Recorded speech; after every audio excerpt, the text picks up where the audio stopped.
analysis, as well as matters that are important for India and Indian diaspora studies. So with that, I will kick off a very quick video that will provide some background of it, followed by Ravindraji, who will talk about the topic for today, which is saving the American dream. What's happening at America's #1 high school and why everyone should care. Before we jump into the actual topic, let me just share my screen and introduce you all to what is FIDS and what are the activities that we conduct every year. FIDS, or Foundation for India and Indian Diaspora Studies, is a non-profit organization with a mission to create awareness and provide advocacy on issues, events, and matters related to India and Indian diaspora, with factual research conducted by scholars and experts. It is an institute for research, analysis, awareness, and advocacy on events, issues, and matters related to India and Indian diaspora. FIDS engages dialogues of international leaders and policymakers on India, international affairs, and Indo-US relations. It also conducts policy studies, surveys, analysis, conferences, and publications for strategic awareness and education on policy matters to international leadership, policymakers, media, and masses. FIDS has successfully hosted conferences on various topics ranging from international relations, trade, terrorism, Kashmir, human rights, and India diaspora. FIDS engaged experts, elected officials, and officials in external ministries. It works on international relations like Indo-US relations, Indo-China relations, Indo-Israel relations, and Indo-Afghan relations. It has also hosted many international leaders such as India's Defense Minister Rajnath Singh, India's ex-Finance Minister Arun Jaitley, State Minister Jayant Sinha, India's National Security Advisor Ajit Doval, as well as Congressman Ed Royce, Congressman Joe Crowley, and Congressman Elliot Engel. FIDS has conducted surveys on Indo-American youths on their identity, U.S. elections, NRI policies of Government of India, and opinions on Indo-Americans on policies and elections in the United States. FIDS has published policy papers on India's Kashmir, CAA, plight of the Yazidis, and Indo-China conflicts. FIDS is also engaged in various issues like incidents of intolerances against Indo-Americans, immigration policies related to Indo-American technologists, and improper projections of Indic traditions and religions in the US media. FIDS experts also keep watch on international terrorism and the situation in South China Sea. Vice Admiral Shekhar Sinha, Ambassador Virendra Gupta, Professor Vijay Kaul, Professor Shanti Shri, and Captain Alok Bansal are part of FIDS Experts Board. Professor Yash Pathak and Professor Vedananda are members of the Board of Advisors.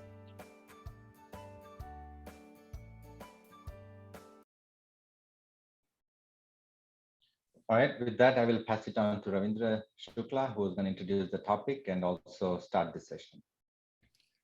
Thank you, Ashwin, and good afternoon, everybody.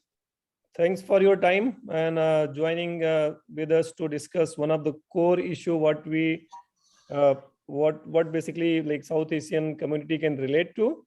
So the topic for today is basically what has happened, the change in the admission policy, what has happened for Thomas Jefferson High School. And we want to understand what was the reason for this change and was this change really needed? And then few other background like why this change happened. And this might be just like one of the issue we are trying to discuss and understand.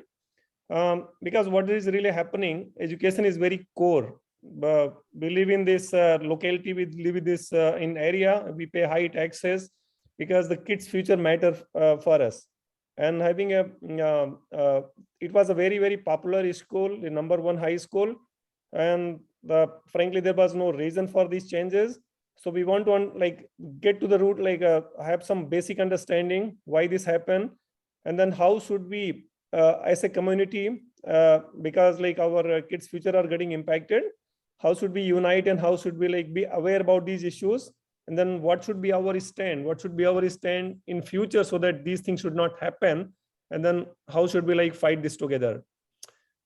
We are having a great presence here from Himanshu, from Asra, and from Glenn Miller, and they are the part of like TJ coalition group who are like fighting the case, and they are going to discuss more about the background and what is the current status of the case.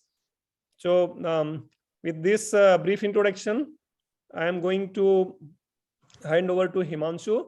He is basically IT Bombay alumni, and he is one of our close friend. He is very actively involved in this fight against what is happening and then supporting our community. So thanks, Himanshu, for your time, and I will hand over to you for take it to the next step. Okay, thanks, Ravindra, and it's a pleasure to interact with you, and thanks for pulling me here. And as you guys know, Ravindra is also from IIT Bombay. He's senior to me, so a lot of respect to Ravindra. We happen to be in the same city, so we have been in touch on and off. And I think Ravindra has closely observed, what has happened in Thomas Jefferson High School over the period. So personally, I got involved when one fine day I was walking my dog, and I got a call from a close friend of mine, and he said that they're going to plan a lottery-based admission for the #1 high school in America, which is Thomas Jefferson High School. And my older daughter, was in TJ at that time, and she had just got in, and I was like, doesn't sound right, do a lottery for a school like that. I thought must be some kind of fake media news floating around. I just ignored him. Next day, there was an article in Washington Post that they're planning for a lottery in the #1 high school in America. So that surprised me even more, and I did some research. We had a bunch of 4 or 5 parents who got together, and we did some data analysis on what would be the impact of lottery. And we just publicly published it out there. And in a couple of days, I would call from Asra. And that's how we got introduced. And again, Asra, I was walking my dog at the same time, and we got introduced for the first time. And this was 2 years back. And we fought together. We worked very hard to convince the board that lottery is not the right way to go around. They danced around the bush, kept changing different things. Every time they would change things, we would come back with different math models and go after them again and tell them. So it was pretty clear they were targeting a couple of schools from where Asian children were coming in, and they were targeting schools which had gifted children, the advanced academic program out there. It became very clear, as they continued to change their policies. So that's how I got involved, became part of the data team for Coalition for TJ, did a lot of research and supported our lawsuit as well. So with that, I would like to introduce Asra and Glenn. So Asra, she's known, she's been in the media out there. A lot of you must have seen her on CNN, Fox News often. She's an author. She's also a former Georgetown University professor. She was a Wall Street Journal reporter. She was born in India, and she co-founded Coalition for TJ along with Glenn. And she also has founded the Pearl Project.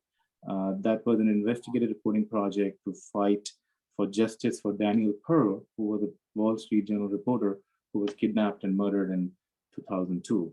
And Glenn, Glenn is a Harvard Law School alum, and he practices law in Virginia. He has co-founded Coalition for TJ, and he's also a father, just like us, a father of TJ student out there, and has been involved actively in this fight. So I welcome both of you, and we look forward, to hear from everyone out here in this group. Thank you. Great. Should we jump in now? Yes, please. Okay, great. So yeah, thank you for joining us, all of you, on this Sunday. My name is Asra Nomani, and my family comes, sorry, I have a little throat cough. So my family comes from Uttar Pradesh. We're from northern India, from Azamgarh district. I can take us back to the village, Bindwal, and then Jagha on my mother's side. As you can tell, just from my relating my biography to you, my ancestral roots are very important to me. And they inform a lot of not only the identity with which I live now in America, but also a lot of the passion, courage, and clarity with which we are fighting this battle. My grandmother was the first in Hyderabad, India, to in our family to drive a car, and in the 1950s, and she succeeded until she hit a rickshaw, and then her days as a driver were over. My grandfather was a lawyer for the freedom fighters of fighting British rule. And this is very important to the struggle that we are going to be facing today in the diaspora, because there they were in the 1930s and 1940s of India, fighting what many people could call white supremacy, which is the part of the dynamic that we're facing in America today as Indians. So as you all know, as part of the diaspora, we are survivors of colonialism. We are survivors of tyranny upon our people that was based in large part on racism. And we emerged to become the diaspora. My father came to the United States in the early 1960s because he wanted to see the pink flamingos that a professor of his had shown him in a slideshow at Osmania University in Hyderabad. My father came to Kansas, and then he came to New Jersey, and then brought my mother and my brother and me. And we realized this thing called the American dream. I ended up learning English in our school system in America and becoming a journalist at the age of 23 at the Wall Street Journal. I was among the first Indians that rose into American journalism because, we have such a strong tradition of journalism in India. So my life was just that of a mother over the last 19 years until one fateful day in June 2020. It was my birthday, June 7th, 2020. And on that day, the principal, Ann Bonatatabas, told our parents and our students at Thomas Jefferson High School for Science and Technology that we needed to check our privileges. And she also scolded us that we needed to reconsider the colonial mascot because it was a symbol of colonialism. And if you all know your American history, you know that the colonials actually fought the British Empire, just like our ancestors did in India. And so she was introducing into our STEM high school a new politics. And why did this happen? This happened because 2 years ago, we had the tragedy of the killing of George Floyd. And that was the moment when America decided that they were going to have this thing that they called a racial reckoning. And what happened because of that?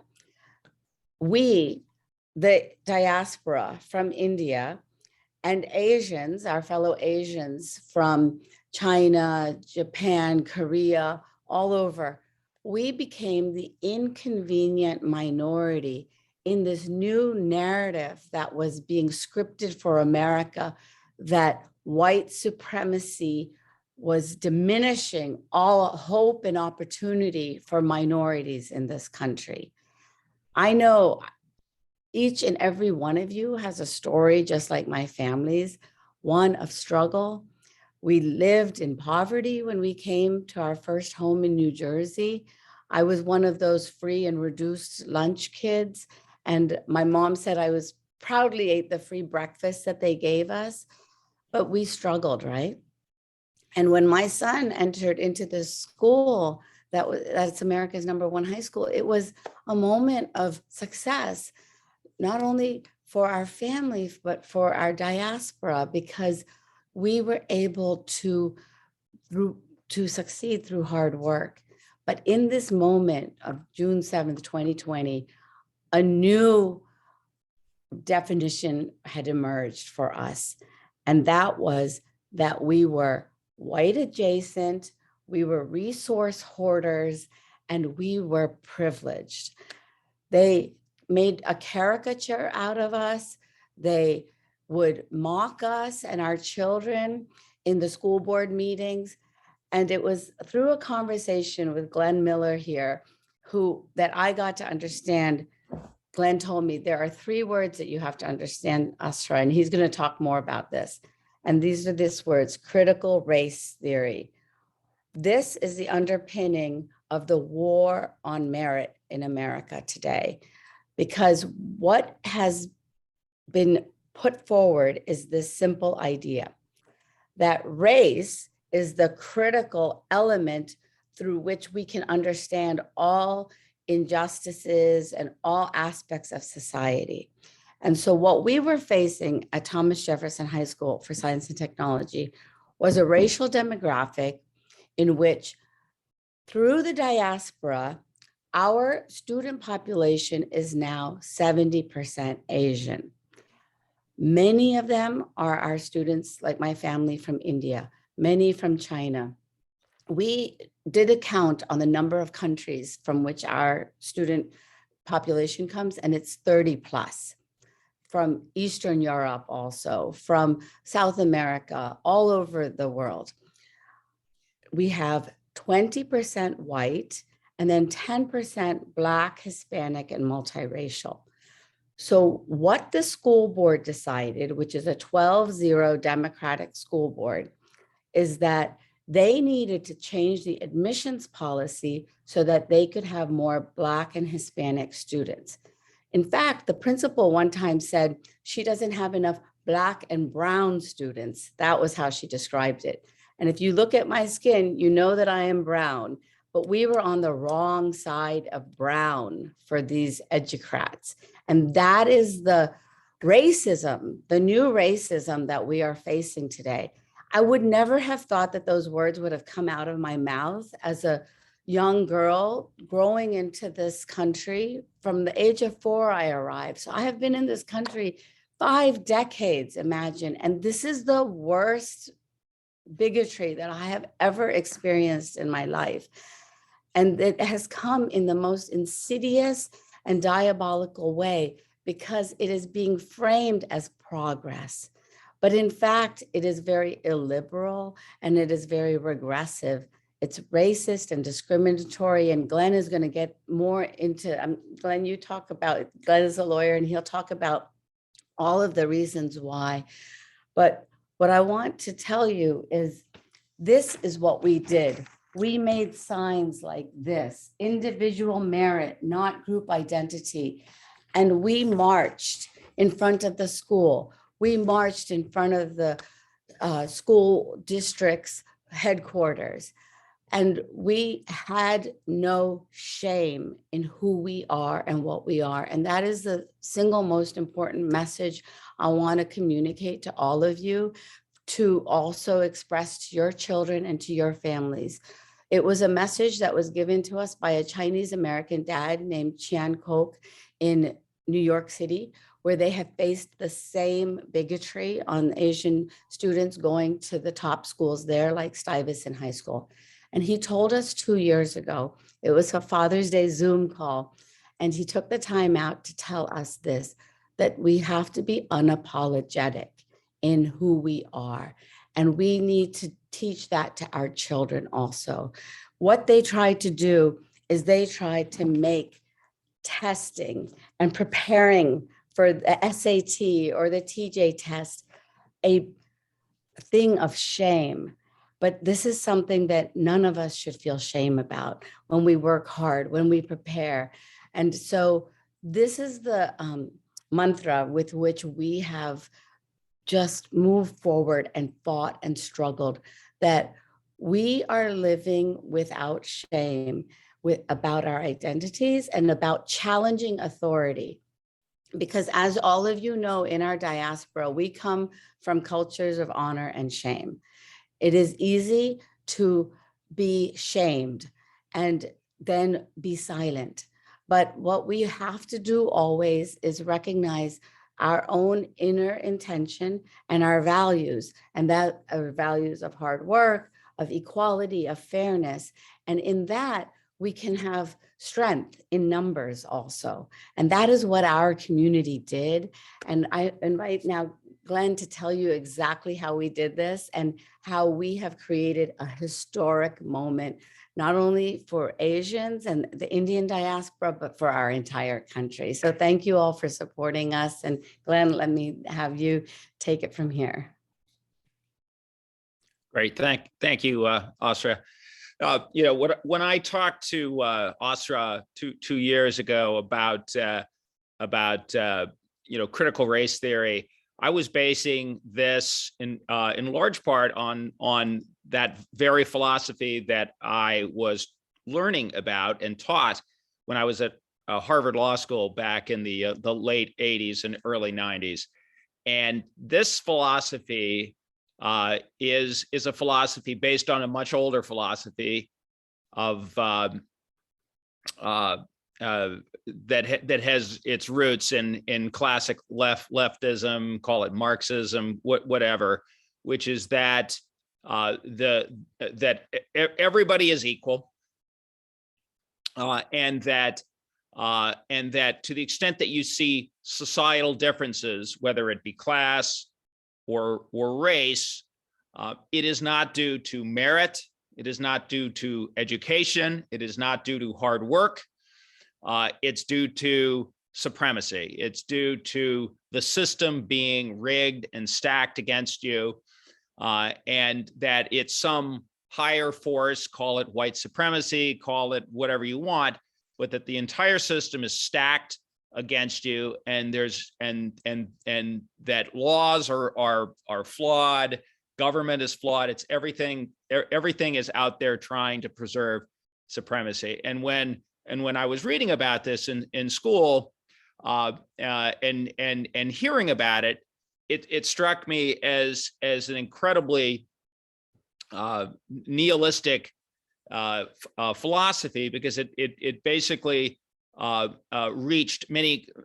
It based many of its philosophies on set assumptions that they were just convinced were absolutely true, and it flew in the face of many of the philosophies that have made that have been incredibly important parts of progress in humanity over the last 500 years, such as the scientific method, such as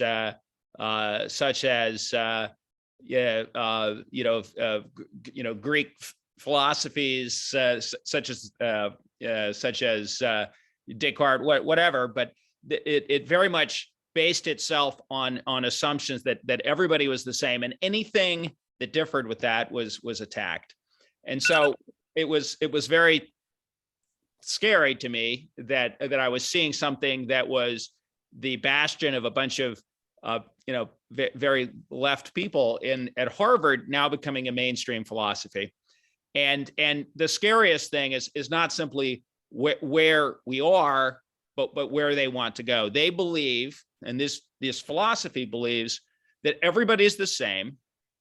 If anybody does any better than anybody else, it's not due to merit and hard work, it's due to gaming the system, and that they ultimately want to change the playing field and adjust things so that everybody comes out equal. So it's not equal opportunity, they want equal outcome. And any group that shows exceptional educational ability, intellectual ability, economic ability, that group is inherently suspect and has to be somehow punished so that they meet the norm.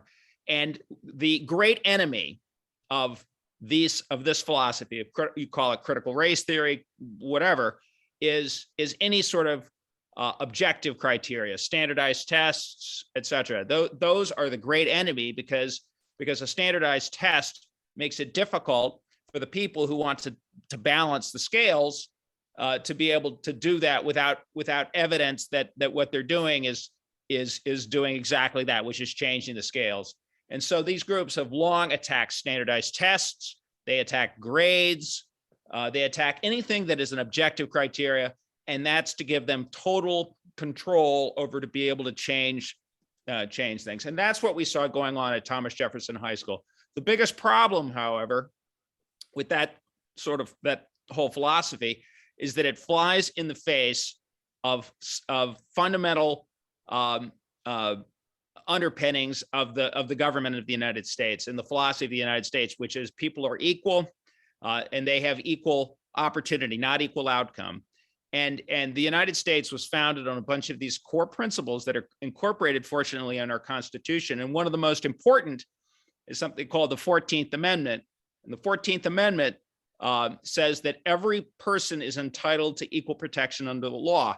And that's important because it doesn't mean a group is entitled to equal protection such that you can change things within a group as long as the group is treated well. It means every individual has individual dignity and has a right on an individual basis to have the equal protection under the law, which means you can't discriminate on the basis of race, you can't discriminate on the basis of religion, et cetera. So that's an incredibly important and powerful tool, and it's one of the things that is foundational to what has made the United States a great country. And it was that very philosophy and that very principle of the 14th Amendment that was under attack at Thomas Jefferson. And what we saw at Thomas Jefferson, as Asra has indicated, was a desire to change the admission system at TJ so that rather than that people who are out there competing and studying and emphasizing education in their households and seeing that Thomas Jefferson, as time has evolved over the last 15 to 20 years, has become approximately 73 to 74% on a given year Asian American. These, as Asra called them, educrats, wanted to change that so that, as they put it, that the racial demographics of TJ reflected that of the rest of the county. And the only way to do that is to get rid of objective criteria, such as standardized tests, such as de-emphasize grades, teacher recommendation, and to create subjective criteria such as overcoming adversity, such as demonstrating that you're on free and reduced lunch. Those sorts of criteria, which allow people to, instead of doing selection based on objective criteria, do it on subjective criteria.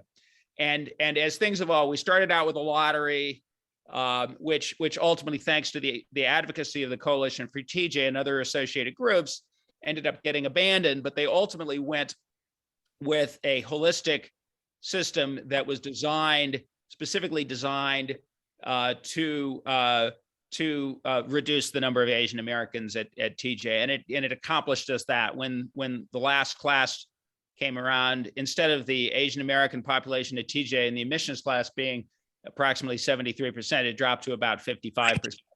And every other group went up, including whites. The number of whites at TJ went up dramatically, which, by the way, was perfectly fine with a number of the advocates who were pushing these admissions changes, because there were plenty of white people who also were resentful and felt that it wasn't fair that their kids weren't getting into TJ, and it didn't matter to them that they were spending their weekends doing travel soccer and things like that, as opposed to studying. It didn't really matter to them that might have been one of the reasons. They just wanted the same. They wanted the outcome that they wanted, which was their kids at TJ.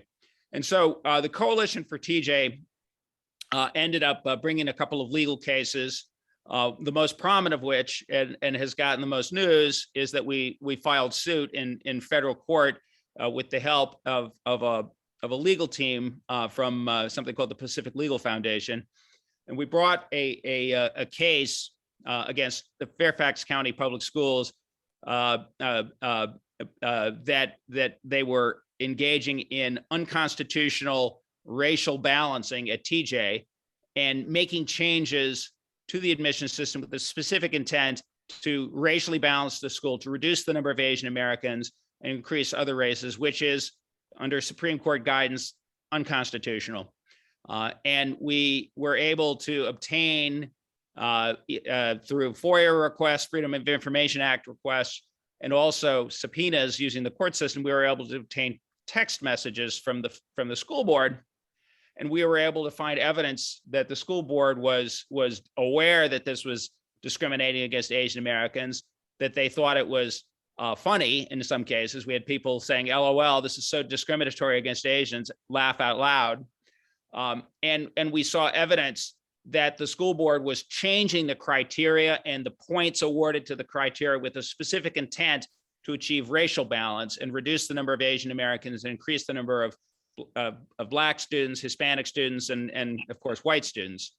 And when that evidence was presented before the federal court, a federal judge by the name of Claude Hilton, he found in favor of the Coalition for TJ and ruled on summary judgment that we won the case and ordered Fairfax County to cease this. Fairfax County has appealed the case, and the stay, which was the order from the judge to stop the admissions policy, was granted by the Fourth Circuit, which is the next case, the next court system up. And there's going to be that will appear in the court later this year, likely. But ultimately, we fully anticipate being in the Supreme Court of the United States, where the Supreme Court of the United States is very actively looking at other examples of racial discrimination in admissions, and in particular at Harvard University and the University of North Carolina, where Harvard and North Carolina have created criteria that make it much harder for Asian Americans to gain admissions. And in fact, it's been shown that at some of the top Ivy Leagues, an Asian American person will have to get 300 points of SAT score higher than an African American person, for example, in order to have the same chance of admissions to Harvard or Princeton or Yale. Which by all accounts is discriminatory. And the Supreme Court is going to hear those cases rule on those cases very soon. And we anticipate that the TJ case will be another case that will be very important. And we fully expect the Supreme Court will not only hear the TJ case if the Fourth Circuit finds against us. We anticipate that we have a very good shot, given the ideological bent of the court right now in the jurisdictional and judicial philosophy of this court. We think that we will ultimately prevail. But it's very important that what's going on here, and it's important to know that this TJ case is the front line of a much larger battle here between the forces of merit, education, hard work,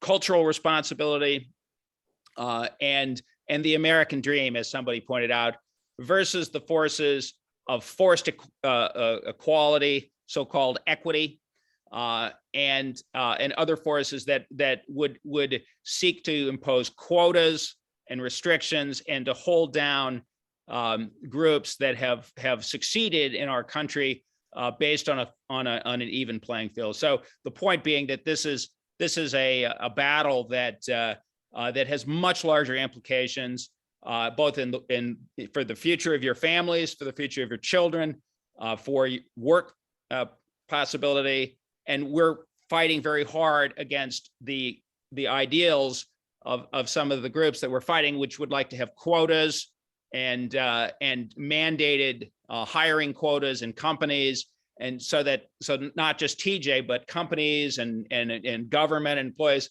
have racial balancing in their employment, which would of course be very bad for groups that have excelled in this country to date under the current fair playing field. Thank you.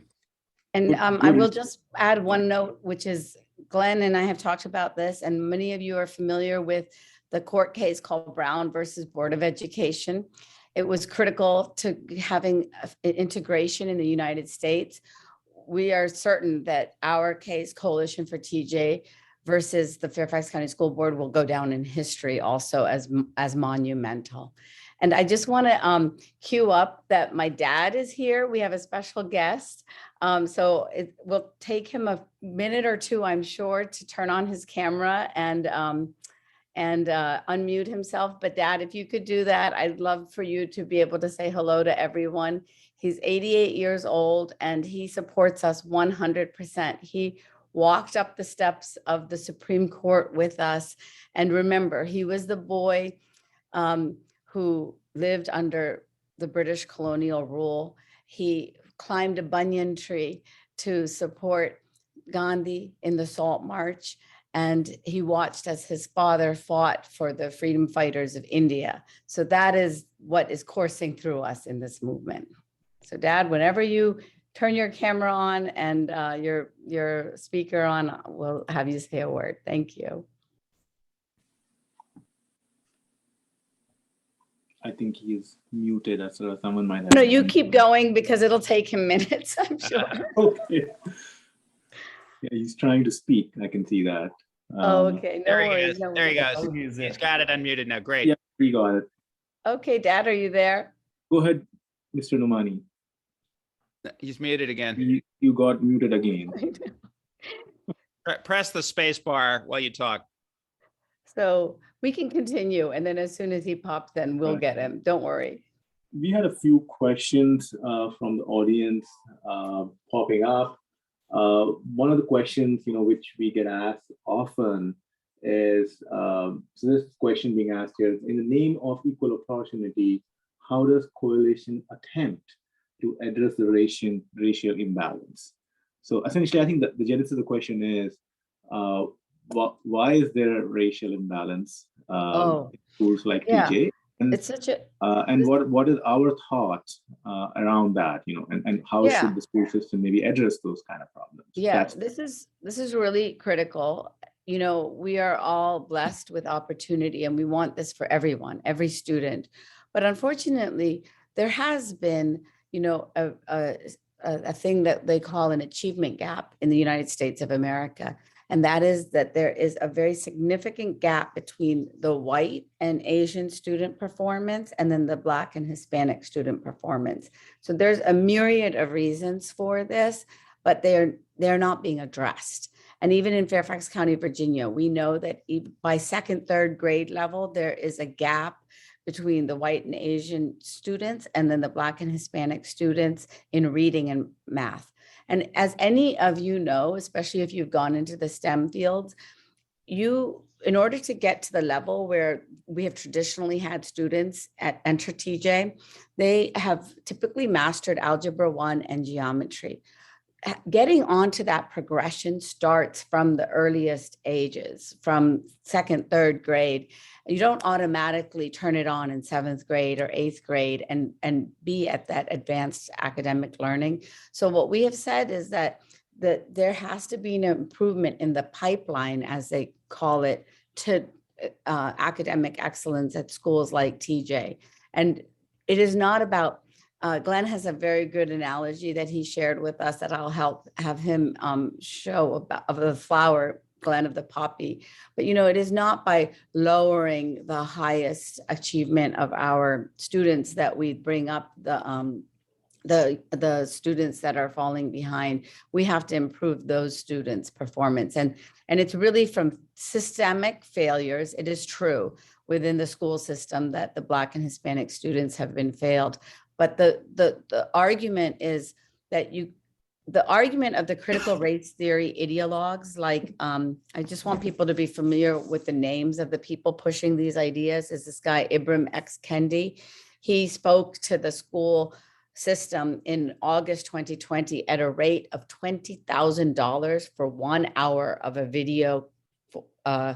Glenn and I are getting nothing for this phone call. So just imagine that this man got $20,000 from a school system. He puts forward an idea that the solution to past discrimination is new discrimination. So anybody with common sense knows that that idea is garbage, but that is what their solution is. Our solution is to improve that academic gap that is existing at those younger ages and bring students along. And There's another question, similar question coming up from the audience. And this also I have heard, a lot of people say that Asian parents start pushing their children very hard. And as a result, you have a lot of kids getting in. And do you have any thoughts around that? You know, are Asians really pushing their kids? Is that happening? Or what's going on out there? You know, people are wondering. I don't mean to answer all the questions, but I'll just speak to it as an Asian mom. You know, I'm not only an Asian mom, but I'm a single mom. And it was a challenge for me, of course. It was only from the blessing that I had of parents who were co-parenting with me that I was able to really feel a strong support structure raising my son. Well, truly, from the earliest days at a dining table, I would sit with him, as many of you sit with your children, working with him minute by minute, hour by hour over his studies. And we would do robotics club, Boy Scouts. And this was that philosophy that many of us have, which is keep children busy, right? So that they can have engaged lives and not go on wrong path. So there has to be a balance always, of course. But this is the question that is oftentimes used. The premise of the question is oftentimes used to shame our parents for their parenting. At TJ, they started a program that's called Challenge Success that comes out of Stanford University. And they use the pedigree of that university to essentially shame parents into thinking that anything that they might advocate in terms of moving forward in life is too much pressure on the kids and too much stress. And of course, like brain health is so important and critical. Like that's the number one priority for all of us. But in that balancing act, you know, we do not have to feel shame. This is going back to my initial idea about working hard. And I'll just add one anecdote, which is a lot of us have inherited this term that was put forward in a book called the Asian Tiger Mom. And the Asian Tiger Mom was supposed to be this, you know, fierce, like mom who's like pressurizing the kid all the time. And sure, it exists, but it became a caricature. And at one point in our advocacy, I said, I'm an unapologetic Asian Tiger Mom. And then that comment was not allowed in our parent group by this white mother who was in our community because she said it was derogatory. And I said, oh, wow. Okay. So now it's like a thing of shame to be, you know, engaged and involved in your kid's life. So that's how I then said, okay, we'll have another idea for ourselves. And that's where the idea of us as mama bears and papa bears came up, because we know that as mama bears and papa bears, you know, there is a joy and a beauty to the fact of protecting your children while allowing them to go out into the wilderness. And so this is a lot of the struggle that we have in, I think, being understood in the larger community. I would also say that, you know, there is a debate with some of the alums. We have some TJ alums who went through the. I mean, TJ is a pressure cooker. I mean, it's a very competitive, advanced, fast school, and some of the kids thrive and love it and do great things, and some of them. You know, some of them, you know, come out of it and just feel like they didn't measure up. And we've got some of the alums out there who came out of TJ and they went out into the real world, and I think they're of the view that you know, that TJ should slow down and be more. You know, easy, frankly. And that's a difference of opinion, of difference of philosophy. I will say that the real world is a competitive place. The real world, if you want to make it in the real world, and you want to, you know, to achieve and change the world, it's going to require grit and determination and hard work. And I think that there's a big spectrum, a big divide between the caricature, as Asra pointed out, between the parent who's forcing their kid to stay up all night and study and prep for exams, which is the caricature that some people in the county try to use to claim, again, falsely, in our view, why there's so many Asian American people at TJ, versus the other side of the spectrum, which is frankly doing things that are certainly not an Asian American trait, which is caring about your kids' education, reading to your children at home when they're little, emphasizing the importance of studying and doing their homework and not playing video games all the time, and not being able to go out and play with their kids and not know where your kids are. And there's certainly more than one view. But as Asra pointed out, I mean, the pipeline issue is incredibly important to making sure that some of the kids that are from backgrounds have more opportunity to go into TJ. And the county, unfortunately, has very much neglected what we call the pipeline. They don't have counselors. They haven't encouraged STEM in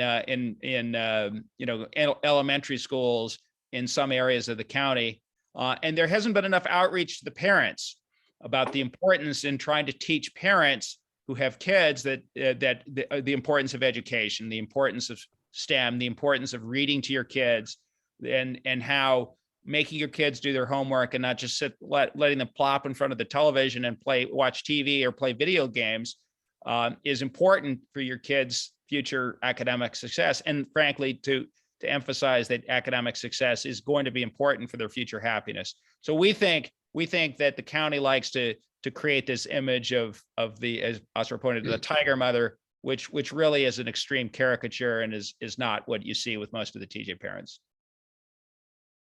Yep, and I think I would agree with that. And the key thing, Glenn, you said some time back was the difference between equal opportunity and equal outcome. And what we noticed out here, what the county was trying to do was force an equal outcome, which in our opinion, and also from a legal perspective, was not the right thing to do. I think there are a few other questions coming up. How should the community come forward and support this cause? I think this is a larger cause. TJ is just the tip of the iceberg. We all are starting to understand there are problems in the state of California. These things are popping up in New York. Exam schools are being shut down, and there are other kind of problems coming up. How should our community, become more educated from a legal perspective, from an activism perspective, so that we can fight these issues both in the court of public opinion and also in the court of law? I'll weigh in on this, and I've said this before, and I've spoken over the last 2 years about the importance of Asian American communities of getting involved politically, and understanding that you can make a difference if you get organized. If you write to your congressman, if you write to your local representatives, if you through organizations like this, support organizations that are advocacy organizations, you can make a difference. I mean, we saw that in the Commonwealth of Virginia this last year, where the Commonwealth of Virginia, the political leaders of the Commonwealth of Virginia were very much supportive of what we saw at Fairfax County, at TJ and with Fairfax County. They very much were in favor of, they could have called it the lens of equity. They were in favor of tipping the scales and not having equal opportunity for everybody, but having equal outcomes. And you saw that a number of members of the Asian American community and moderate, suburban people, many of them mothers, got involved, got alarmed, and they voted. And you saw a very surprising, frankly, to a number of people, change in the politics. And we won. Yeah, we won. We saw. Yeah, we decided we decided the governor's race That's for right. Virginia. Absolutely. And I want everybody to know this name, Suparna Datta. Suparna was a mother who have a protest sign. She actually made this sign that I showed you, the American flag. Suparna was a mom who came here in the early 1990s with $100. This is a story of so many of your lives. Went to Tennessee, again, like so many, my dad went to Kansas. So many of us go to the hinterland. She came to Northern Virginia. Her son got to TJ. She saw this absurdity happening. She pled to the school board. They ignored her. She became the leader of this group called Educators for Youngkin, Glenn Youngkin, the candidate for governor.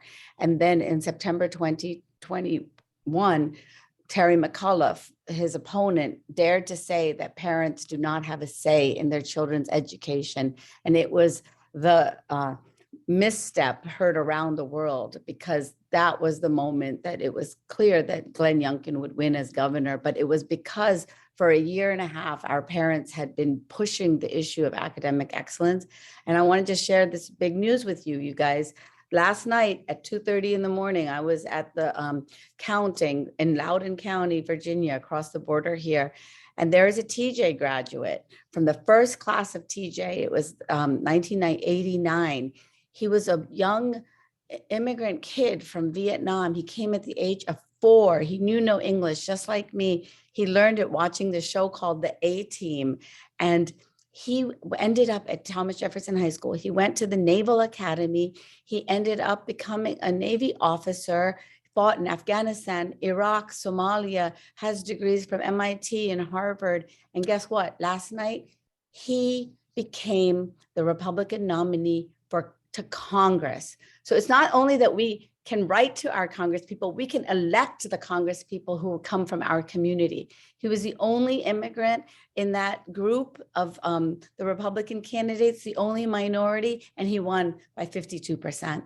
And I'm pretty sure he has very strong possibility in winning in Congress this November. So just real quick, my dad is here. Dad, can you speak now? I saw you. Oh, thank you. Yes. So I want to have you explain. You walked up the step. You stood and you climbed a banyan tree to support Mahatma Gandhi when you were a little boy. And then at the age of 88, you climbed the steps of the Supreme Court to support our families. Why did you do that? And why do you think that other families should be engaged? First of all, can you hear me? Yes, we can. Okay, thank you.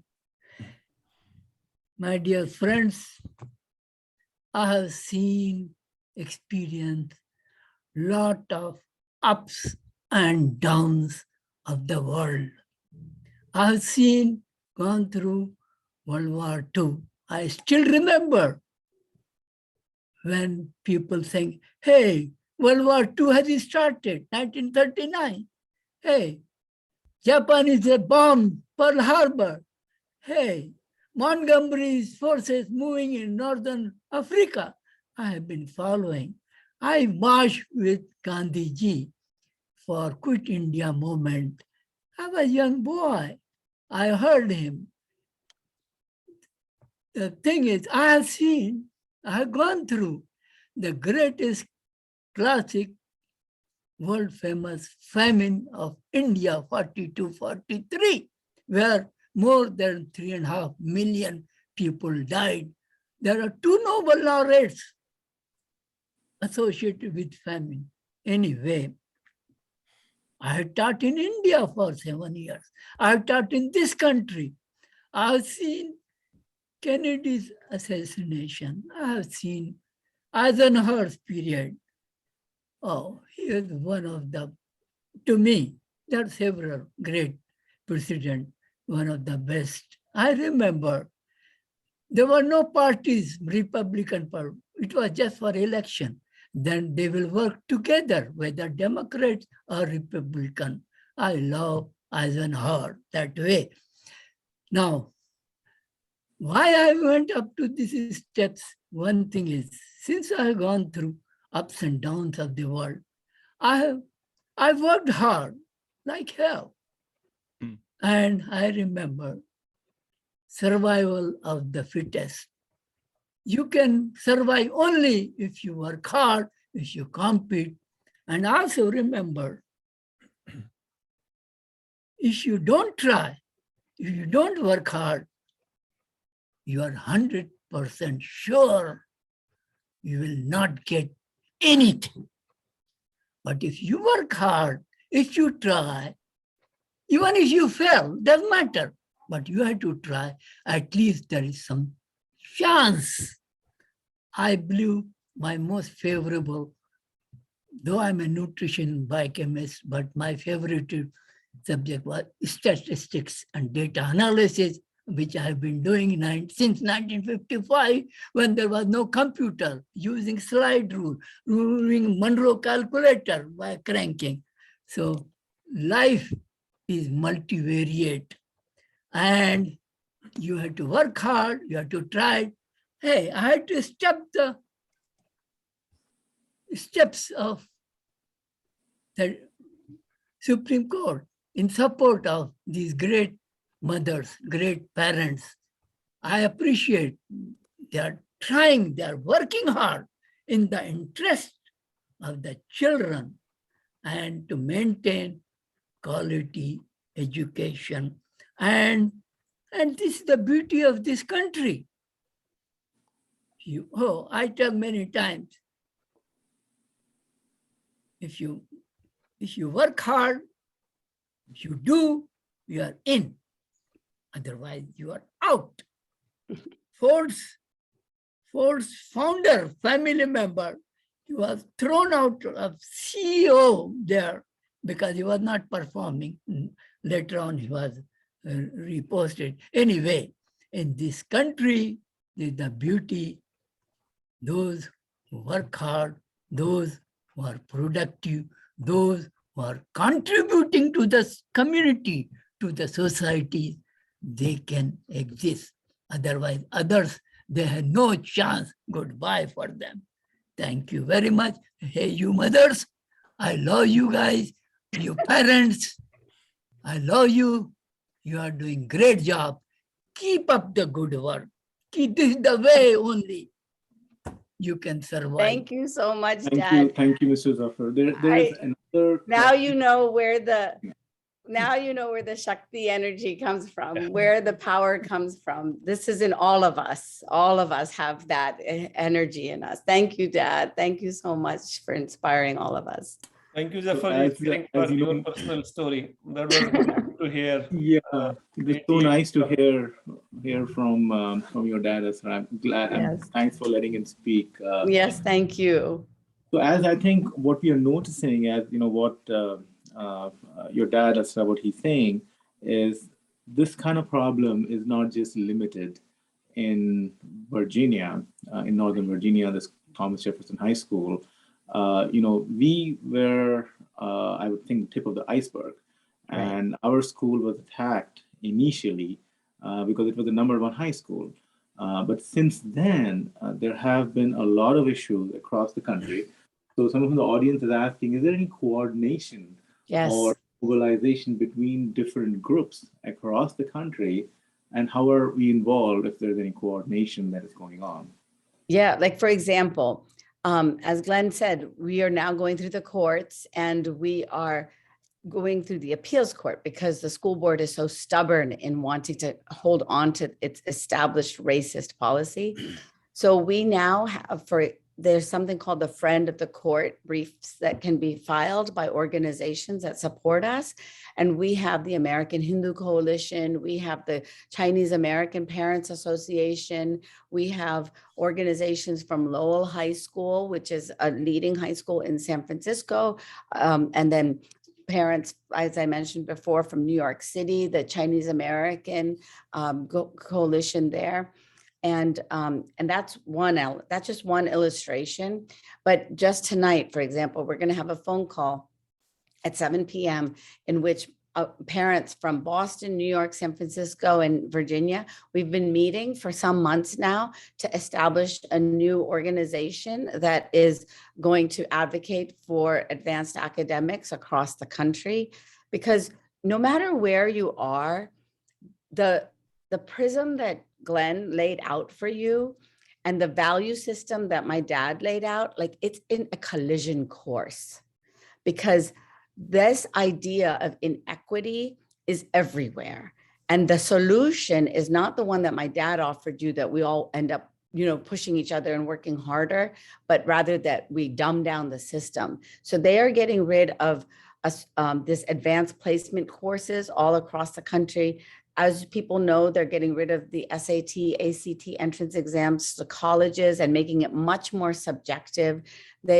And as Himanshu mentioned, don't think that just because your kids are out of school or you're out of school that you are going to be free from this, because this is now entering into job hiring and job promotion.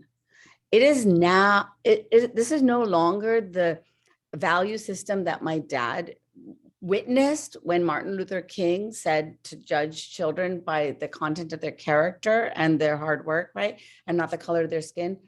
We are now getting quotas in the job place that are counter to that principle that Glenn said of the 14th Amendment of equal protection under the law. So don't think that you're immune.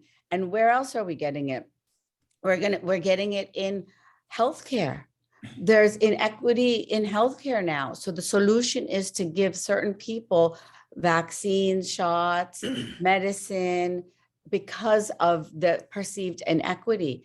And so it's entering into every aspect of society. And trust me when I say that in the old hierarchy of human value, we, the Indian diaspora, were below others because of the racism. But in this new hierarchy of human value, we are still below others. And there is not the sense of equality that we believe so clearly.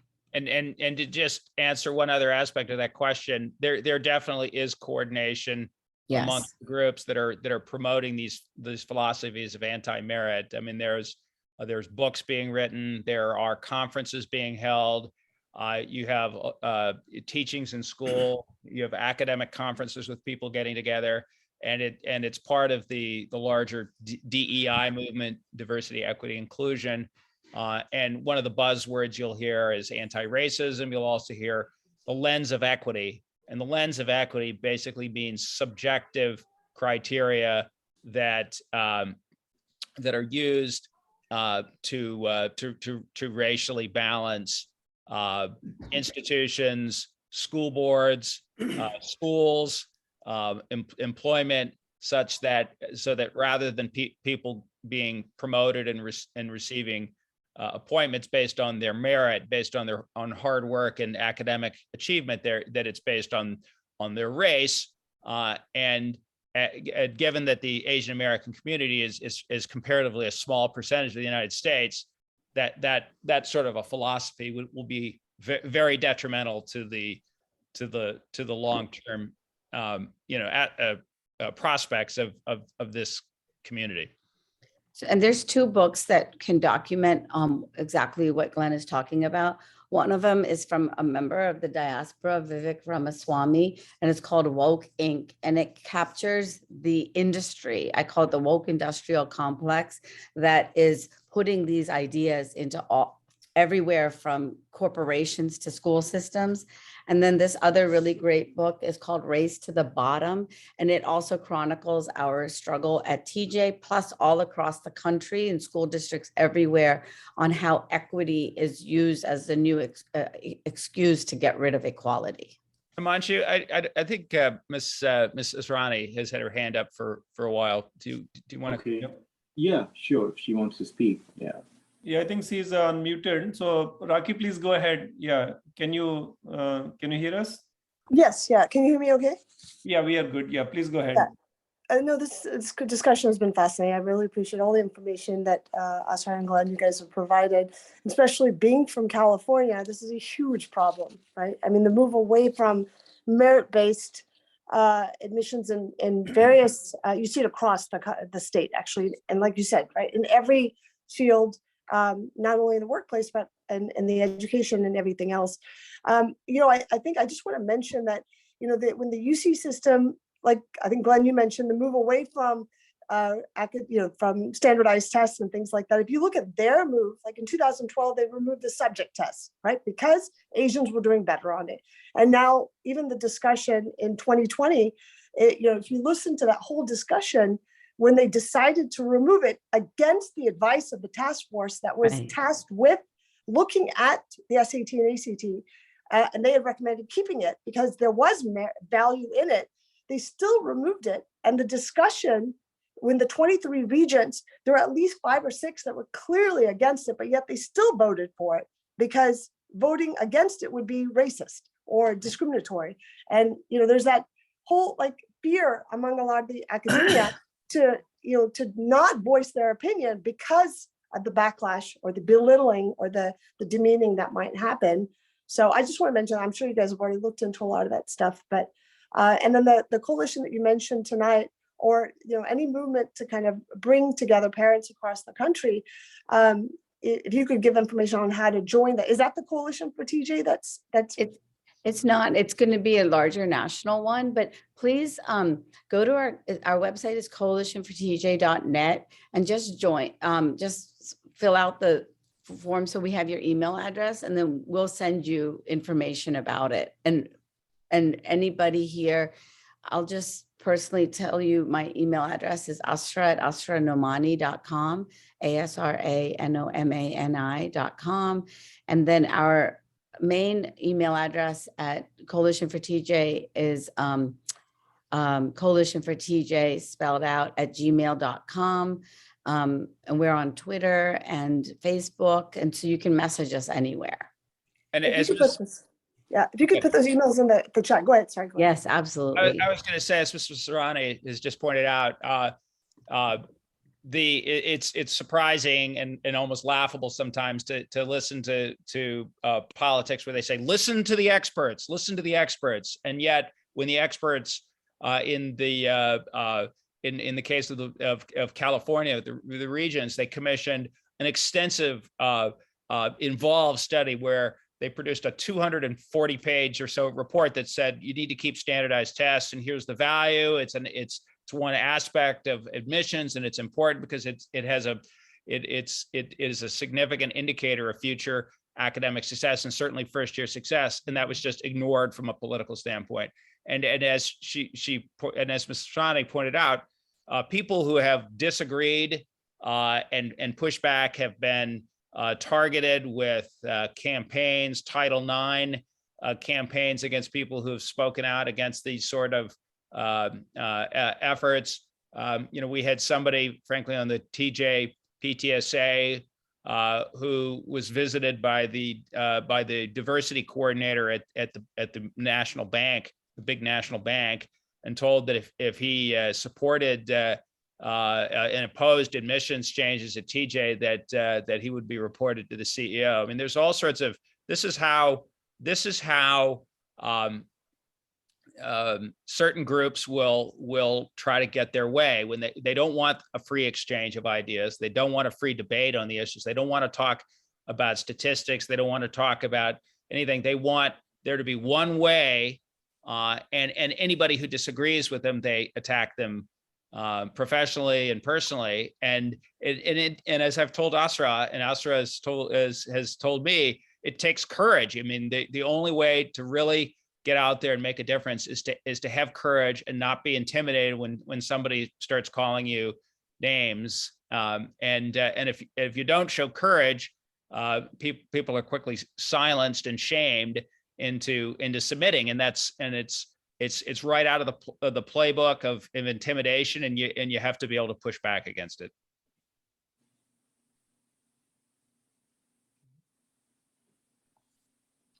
I think it was a good discussion. So I can hand it back to Ravindra Shukla for final comments. And I would thank everyone for spending their Sunday afternoon or Sunday morning if you're coming from Bay Area or California. Thank you so much.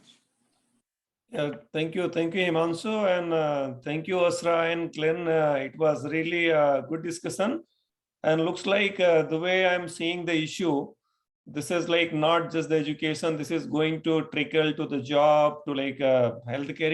It can have a repercussion in all various area.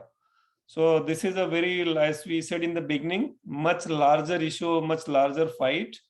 And probably like we need to maybe schedule like additional session, pull like more. It's one of the core like goal is to spread the awareness so that the people can pick up the right thing. If they feel this is not really the way the things should move forward, they should have a voice, and those should have like organization where they can involve and fight. So excellent. Thank you for your time. And definitely, if there is interest, we can always plan like a more session in the future, because this is going to be a much larger fight, and we need to be like ready for the future. And all the participants, thank you for sharing like your concerns, and thank you for participating. Definitely, like we need your support. We need like we need to make this movement like much bigger, and that is the only way to survive, and that is the only way to live the life, because whatever is injustice, we need to fight against those injustice. And thank you, Jafarji, for sharing your experience. It was good to hear. And this is what how the vibrant communities basically should come around and share their concern, like fight together. So excellent. And I definitely Ashwinji, you want to add anything? It was worth hosting this event. Yeah, so no, if I could, I'll just say thank you to all of you, and just have encouraged all of you to have himmat, as we say in India, you know, and willpower and perseverance and courage. Thank you, Asra. It's very inspiring. Yeah. Thank you so much. I don't have anything else to add, so I think we can conclude the session. Thank you, everybody. I have recorded the session, and definitely if anybody wants to share the session with somebody else, I will share the recording link, and we will continue this journey. This is just a start. Great. Thank you. Thank you. Thank you, Himanshu. Thank you, Glenn. Thank you, Asra. Welcome. Thank you, everyone. Thank you, Dad.